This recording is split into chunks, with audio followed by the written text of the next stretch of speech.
আসসালামু আলাইকুম সুপ্রিয় দর্শক, বাংলার দিকে ধেয়ে আসছে শক্তিশালী দুটি ঘূর্ণিঝড় মন্থা ও শক্তি। গভীর নিম্নচাপ ও বৃষ্টির আশঙ্কা উপকূলীয় অঞ্চলগুলোতে। আগামীকাল 29 মে বৃহস্পতিবার থেকেই কিন্তু শুরু হয়ে যাবে বঙ্গোপসাগরে তৈরি গভীর নিম্নচাপ ও ঘূর্ণিঝড়ের শক্তিশালী তাণ্ডব। দেশের বিভিন্ন অঞ্চলে শুরু হতে যাচ্ছে বৃষ্টিপাত, নিম্নচাপ, বজ্রপাত ও তীব্র ঝড়ো হাওয়া। এদিকে উপকূলীয় অঞ্চলগুলোতে দুর্যোগ মোকাবেলায় কাজ করছে জেলা প্রশাসনের বেশ কয়েকটি ইউনিট। স্থাপন করা হয়েছে 870টি আশ্রয় কেন্দ্র, 8টি কন্ট্রোল রুম। এদিকে গঠন করা হয়েছে মেডিকেল টিম। এছাড়াও বিভিন্ন চরাঞ্চলে বাসিন্দাদের নিরাপদ স্থানে সরিয়ে আনার ব্যবস্থাও নিয়েছে প্রশাসন। উপকূলীয় অঞ্চলগুলোতে আকাশ মেঘাচ্ছন্ন থাকার পাশাপাশি মেঘনা নদীতে পানি বেড়েছে। বর্ষার আনাগম শুরু হয়ে যাবে আগামী কয়েকদিনের মধ্যেই। ইতিমধ্যে দেশে মৌসুমি বায়ু প্রবেশ করেছে। এইমাত্র পাওয়া আবহাওয়ার গুরুত্বপূর্ণ ঝড় বৃষ্টি ও নিম্নচাপের আবহাওয়ার আপডেটে আপনাদেরকে স্বাগতম। আগামীকাল উপকূলীয় জেলাগুলোতে আকাশ মেঘনা ও ঝড়ো বাতাস বইতে পারে। সেই সাথে উত্তরাঞ্চলে বেশ কিছু জেলা ও বিভাগের দিনের আবহাওয়া বেশ গরম থাকবে। আকাশ পরিষ্কার ও প্রখর রৌদ্র দেখা যেতে পারে। প্রিয় দর্শক, এমনটাই জানান দিচ্ছে আবহাওয়া অধিদপ্তর।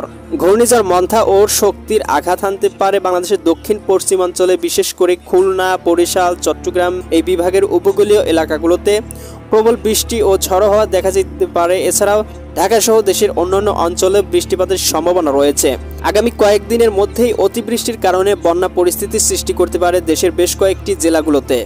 সুপ্রিয় দর্শক, আবহাওয়া অধিদপ্তর থেকে পাওয়া ঘূর্ণিঝড়, বৃষ্টিপাত, নিম্নচাপ ও আবহাওয়ার সম্পূর্ণ আপডেট জানাবো এবং আগামীকাল 29 মে বৃহস্পতিবার দেশের আবহাওয়া কেমন থাকতে পারে, কোন কোন বিভাগ ও জেলাগুলোতে ঝড় বৃষ্টি, শিলাবৃষ্টি, গভীর নিম্নচাপ ও তীব্র তাপমাত্রা হতে পারে তার পূর্বাভাস জেনে নেব আজকের এই ভিডিওতে। তাই প্রিয় দর্শক, আপনারা কে কোন জেলা থেকে ভিডিওটি দেখছেন এবং আপনার জেলার আবহাওয়ার অবস্থা কেমন কমেন্ট করে আমাদেরকে জানিয়ে দিন এবং প্রতিদিন আবহাওয়ার গুরুত্বপূর্ণ আপডেট পেতে আমাদের চ্যানেলটিকে সাবস্ক্রাইব করে বেল আইকন অন করে রাখুন এবং এই ভিডিওটাতে একটা লাইক করে দিন। বঙ্গোপসাগরের সৃষ্টি গভীর নিম্নচাপের প্রভাবে উপকূলীয় এলাকাগুলোতে আগামী 29 মে বৃহস্পতিবার থেকেই ধেয়ে আসতে চলেছে গভীর বৃষ্টিপাত ও ঝড়ো হাওয়া। আরব সাগরে সৃষ্ট ঘূর্ণিঝড় শক্তি গতিবদল করে গভীর নিম্নচাপে পরিণত হয়েছে এবং দেশের দিকে মৌসুমি বায়ু প্রভাবিত হচ্ছে। মে মাসের শেষের দিকে বাংলার আবহাওয়া বদলে যেতে পারে। প্রবল নিম্নচাপ, ঝড়ো হাওয়া দেখা দিতে পারে ভোলা জেলা, বোরহানউদ্দিন, লালমোহন, চরফ্যাশন, কলাপাড়া, মাঠবাড়িয়া, চিটাগং, ফটিকছড়ি, সেনাবাগ, মতিরহাট, বরিশাল, শ্যামনগর অঞ্চলগুলোতে। সেই সাথে আরও বেশ কয়েকটি জেলা ও ঘন্টায় 30 থেকে 35 কিলোমিটার ঝড়ের তাণ্ডব দেখা যেতে পারে। আগামী 30 তারিখ ঘূর্ণিঝড় ভারতের কলকাতায় সর্বোচ্চ জুড়ে আঘাত আনার সম্ভাবনাও রয়েছে। এ সময় বাংলার বেশ কয়েকটি অঞ্চলে তীব্র ঝড়ো হাওয়া, বিশেষ করে দক্ষিণ পশ্চিমাঞ্চলে ঝড়ো হাওয়া দেখা দিতে পারে।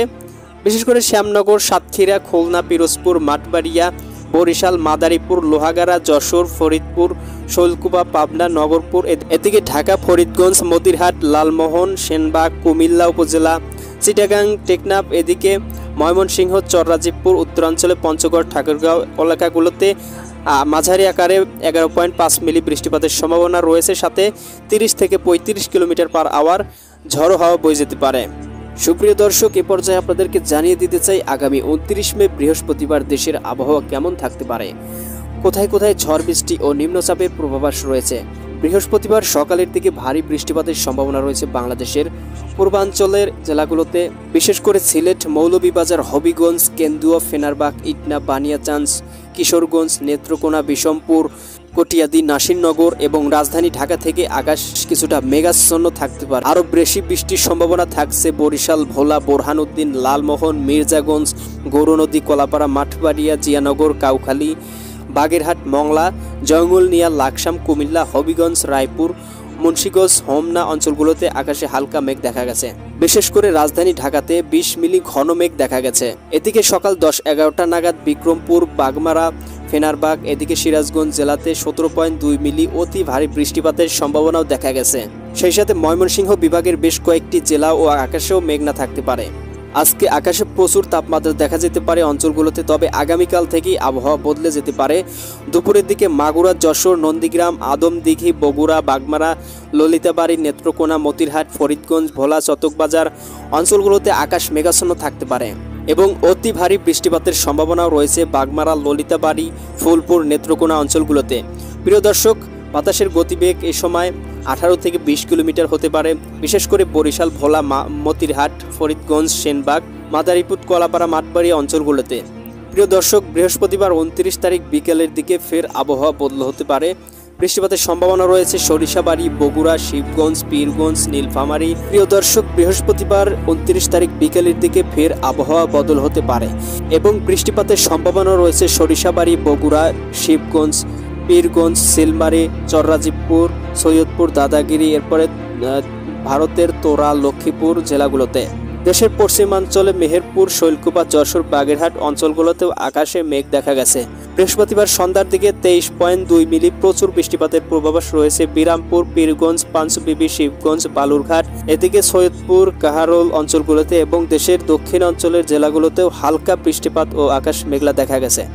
বৃহস্পতিবার সন্ধ্যার দিকে 23.2 মিলি প্রচুর বৃষ্টিপাতের পূর্বাভাস রয়েছে বিরামপুর, পীরগঞ্জ, পাঁচবিবি, শিবগঞ্জ, বালুরঘাট, এদিকে সৈয়দপুর, কাহারোল অঞ্চলগুলোতে এবং দেশের দক্ষিণ অঞ্চলের জেলাগুলোতেও হালকা বৃষ্টিপাত ও আকাশে মেঘমেলা দেখা গেছে। বৃহস্পতিবার রাতের দিকে সিংড়া, সিরাজগঞ্জ, পাবনা, শৈলকুপা, রাজশাহী, এদিকে ফরিদপুর, মাদারীপুর অঞ্চলগুলোতে 13.1 মিলি মাঝারি আকারে বৃষ্টিপাতের সম্ভাবনা রয়েছে। এদিকে এ সময় রাজধানী ঢাকাতেও আকাশ মেঘাচ্ছন্ন থাকতে পারে এবং মধ্যরাতের দিকে দিনাজপুর, বিরামপুর, এদিকে লালমনিরহাট, এদিকে শিবগঞ্জ, পেতনিতলা, পরশা, গোমস্তুপুর, নবাবগঞ্জ, মোহনপুর, রাজশাহী, সরিষাবাড়ি অঞ্চলগুলোতে আকাশে প্রচুর মেঘমালা রয়েছে। এ সময় 26.7 মিলি অতি ভারী বৃষ্টিপাতের সম্ভাবনাও রয়েছে। কমেন্ট করে জানিয়ে দিন আপনার এলাকার বর্তমান আবহাওয়ার অবস্থা কেমন রয়েছে। বন্ধুদের মাঝে শেয়ার করতে ভুলবেন না। দেখা হবে আবহাওয়ার দপ্তরের অন্য কোনো নতুন আপডেটে। সবাই ভালো থাকুন, সুস্থ থাকুন, সতর্ক থাকুন। আল্লাহ হাফেজ।